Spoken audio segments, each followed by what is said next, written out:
I suspect that this drop will be even more pronounced when we enter into 2021, maybe all the way through March or May. In today's video, I'm going to run down 10 areas in the city of Toronto that have seen the biggest drops in average price of a condominium as of the month of November. Let's get to it.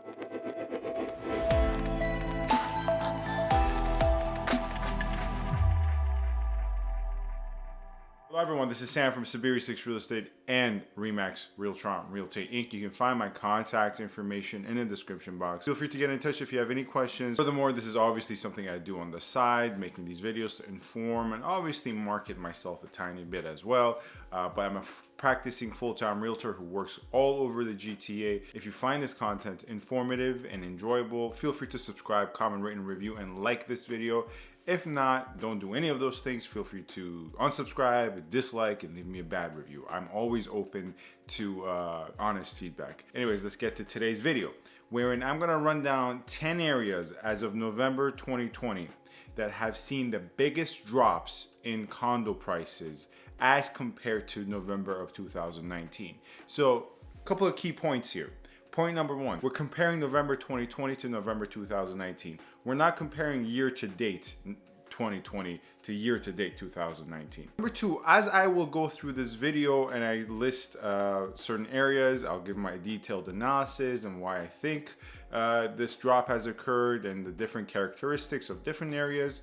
But you have to keep in mind, one variable we have to discuss here is the number of transactions. So, for example, hypothetical figures here. If we say area number one has seen a drop of $50,000 and there's about 200 transactions versus area number two, a drop of $100,000, but there was only one transaction. There is different ways of analyzing both those contexts, right? The sample size of the latter is very low, while the sample size of the former is very high. And as a result, I feel more confident taking away any conclusions from the former than the latter. Not to say that the latter does not lead us to any direction, but with a small sample size, it's very difficult to be very specific. And as a result, most likely with smaller sample sizes, you will see larger figures, both in drops in this case or in other occasions when we're talking about appreciation and increases, similarly on the other side as well. Anyways, those are the main prefaces. If I have anything else, I'll include it in the comments. Let's get to the list. Coming in at number 10.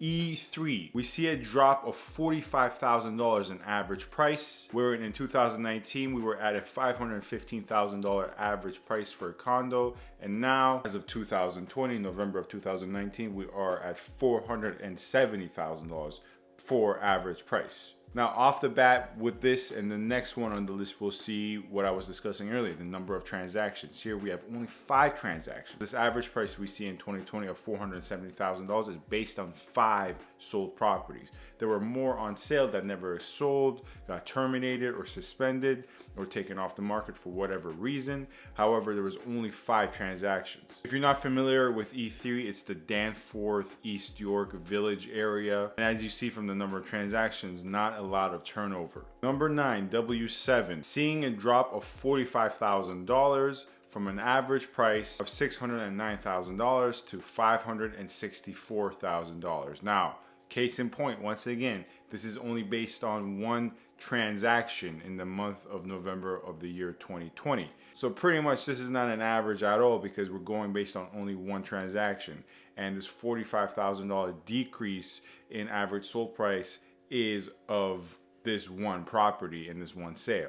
Next up, we have W9 dropping from $475,000 in 2019 to $421,000 in 2020. This $54,000 decrease in price is based on 16 transactions. And if you're not familiar with this area, I would have to venture to guess that most of these properties were of the older variety. Number 7, CO1, which is pretty much downtown Toronto, the core of downtown Toronto, the entertainment district, the financial district. Seeing a drop to the tune of $59,000, dropping from $753,000 as an average price for a condominium last year, down to $693,000. Now, this drop is based on a bunch of transactions. Here, This is where we can derive a lot of theories and hypotheses based on the number of transactions we have, because we're dealing with a large sample size, namely 340 transactions. We have to take another fact into mind, right? Even though this is a $59,000 drop in price, which is higher than obviously the preceding entries on this list, still the average price is much higher, right? So often people don't really, take that fact into account. We're just looking at the biggest drop in prices. We're not looking at the cheapest areas necessarily. If you want to formulate it as such that we're looking at the cheapest areas compared to last year in the same area, sure, that's another way of thinking about it.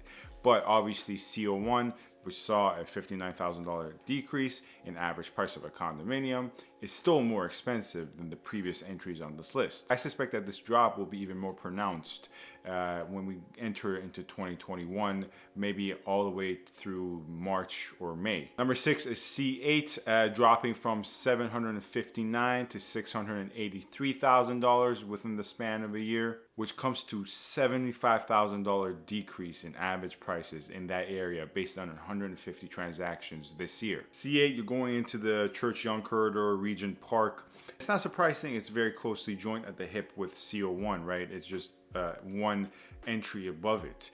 Clearly, when you look at the downtown core, the east side of the downtown core, which is C8, has been hit harder than the central locations, which is not that surprising to me because C8 houses more older units condominium wise than C1.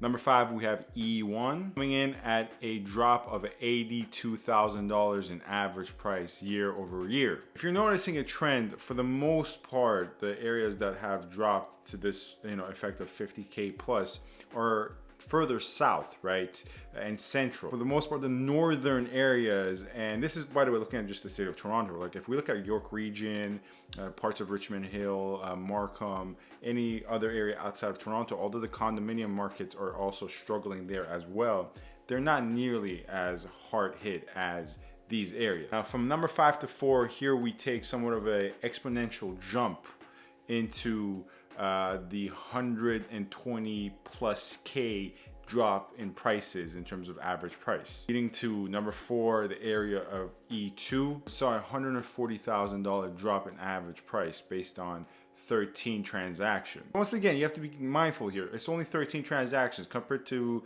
C1, C2, and other areas we've discussed, not in the beginning of the list, but in the middle portions of this list where we were talking about 50 plus, 100 and 200 transactions.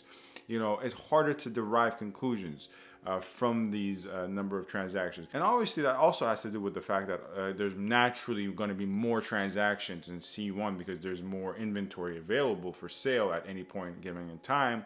But even for typical areas where there's less inventory, still 13 to 16 transactions is enough to start deriving certain conclusions. But it's not nearly enough to be concrete. But it's not enough to be as specific and detailed as possible when discussing, at a general level across all condo types and all areas, because, these areas are huge. You have to look at per community to have a better understanding. Coming in at number 3 is C12. Saw a $158,000 decrease in average price. Once again, based on 5 transactions. So not a lot, even yes, C12 does have less inventory naturally than other locations, but still for C12, 5 transactions is too low. Second to last, we see based on 11 transactions, a $191,000 decrease in average price. Area a C4. And lastly, and this was quite mind-boggling, for the area of C2, we see a $324,000 decrease in average price year over year, from 1.3 million last year to 1 million this year.